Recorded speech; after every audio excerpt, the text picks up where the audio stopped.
common interests of the people of Zimbabwe. So the decision that we are going to take will be oblivious of what the people of Zimbabwe want. They are not interested whether the MP is a motor vehicle or not. That is secondary to them.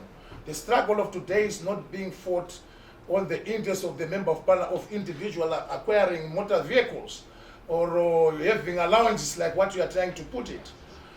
Universal internal agreement is only a concept that has been enjoyed only on human rights. That human rights issues have got a universal character, not the issue of struggle.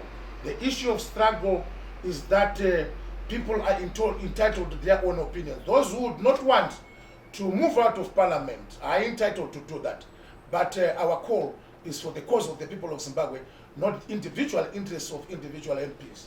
So it is very clear that our position is based on the interests of the people, not individual members of parliament.